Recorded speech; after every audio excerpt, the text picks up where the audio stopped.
Okay. You ready? Okay. All right. Here we go. So we're just wondering, do you know who this lady is? No. She's the leader of the Liberal Party. Do you know who this lady is? Nope. No, I don't. No idea? I don't know her personally, but I have heard of her. No, I don't. Seen her on TV. All right. That's halfway That's all there. I know. That's all I know. Do you know who this lady is? Yes, she's the leader of the Provincial Liberal Party. You are the first person to answer that correctly out of like 10.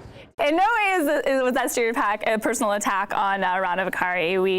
Or Raina. I want to call her Rana. Dad Kim, Raina Vicari, because she's a wonderful person. Obviously, she's doing a great job in her new position as leader for Manitoba Liberals. But it chose her because she has been in the news lately. There's been some squabbling, some inner infighting going on with Manitoba Liberals, and she's young, she's attractive, she's trying to modernize the party, and yet she's still not resonating with people. People still don't recognize her. And you would say that that's more about her being a liberal, but perhaps politics in general. A very good friend of mine who's been involved with the Liberal Party for decades once took me aside and he said, "Al, the best thing in politics is to be a centrist party." I don't think we're there anymore, and with the exception maybe of Quebec.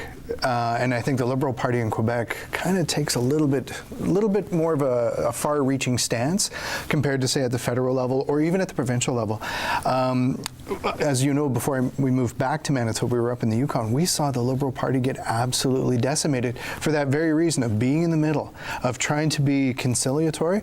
And I think if you look at North American politics, even as a whole, it's really become polarized. You've got to take a very defined stance one way or the other in order to resonate with voters. It's a tough stance, though, without the NDP being as strong as it was when Jack Layton was kind of, Jack changed the dynamic completely. For sure. But so you do have a very strong opinion on one side. I'm glad you brought up the federal part. In the Liberals' case at the federal level, they're doing what Manitoba's doing right now, trying to go with someone young, someone, who's physically attractive, who just may not quite be ready yet. And I think that speaks to the desperation of the party. So is that because he will get votes. Yeah.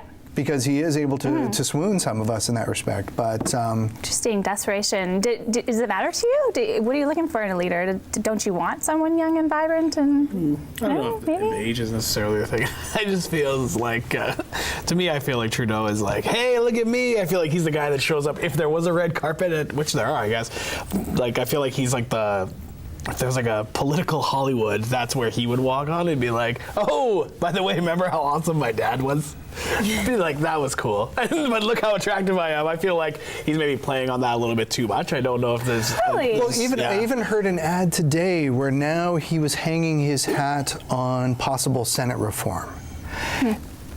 And if you're a young voter, especially someone with a student loan or who is looking for a job fresh out of university, do you really care about Senate reform? Is that what you want to hear from a political leader? Or do you want to hear about how are you going to help me, enter the working world or not be in debt for the rest of my life because I decided to get a higher education? Like, I don't know. I just feel like there's some real hit and miss. But going back to the apathy part, people not knowing who the leader of the Liberal Party is in Manitoba, I feel like give Justin Trudeau some credit for getting people excited, or maybe making people who don't pay attention to politics say, who's Justin Trudeau? Like, maybe I feel like in a way he has maybe got people excited and made politics relatable. I don't know why you're laughing. In my brain, I just came up with a saying. I'm like, he's like the Matthew McConaughey of politics. I think, right? And hey, like, they always put Matthew McConaughey in movies that aren't necessarily that great, right? And then they find some reason to randomly take his shirt off in every single movie. And to that, you are much younger than myself. What has he promised in a platform that would make you vote for him? I don't know. Yeah, yesterday he was on the news for being pro-choice, so that was a big move for him to come out and vocalize that. But isn't that an easy one though? Like, aren't most political parties pro-choice in I this don't country? know. Oh, I wouldn't say that. Yeah. Greens, NDP, Liberal? I don't know if it's vocalized as much. It was a saying news most of story, them. and I was like, oh, good for him. But Well, What I think is interesting is because you were talking yesterday about the format. I mean, not necessarily the issues, but the fact that you're even reaching people through Twitter and social media. When you told me we were going to do this segment and talk about politics and like what does it take? The only research I did was just reading Naheed Nenchi's Twitter feed. He's the mayor of Calgary, and I lived in Lethbridge, and just being able to live in a city close to the city that he ran was awesome. I think he is a terrific mayor, and he came in. He had no political experience before running for mayor, and he connected with people, and he used social media, and he just has this way of being everywhere and making smart decisions, and really everybody respects him. He's one of the youngest mayors of a big city in Canada. He's the first Muslim mayor. He's just, I don't know, everything about him, I'm like, oh, he makes me so excited about politics. I love him. I wish we could have someone that we're excited about. And people get out and they vote for it. Dr. Harvest, have you ever not voted?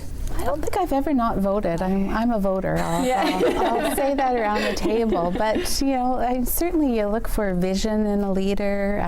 From a health perspective, we have some agendas of our own where we're really interested in city planning, the healthy built environment, active transportation. So, looking for vision is a really important thing for us. And just to follow up on what Jessica was saying, because I love Nenchi as well, no gimmicks. Yeah. It's all about policy. It's all about rolling up your sleeves and getting stuff done. Yeah. And no, that resonates as well. And that's sorely lacking, I think. I was looking at for sure. when he was elected, and to me he almost seemed like a politician that he was like, I think I can do this. I'm going to give it a shot. Yeah. And people were like, you know what?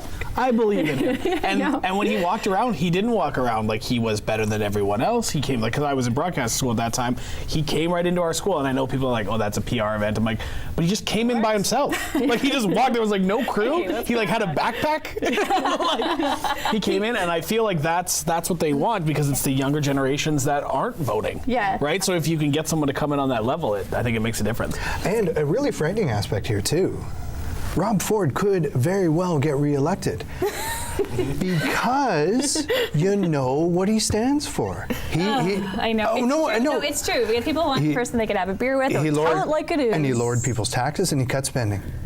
And he looks great in a suit. Whether you agree with that or not, is immaterial. He followed through.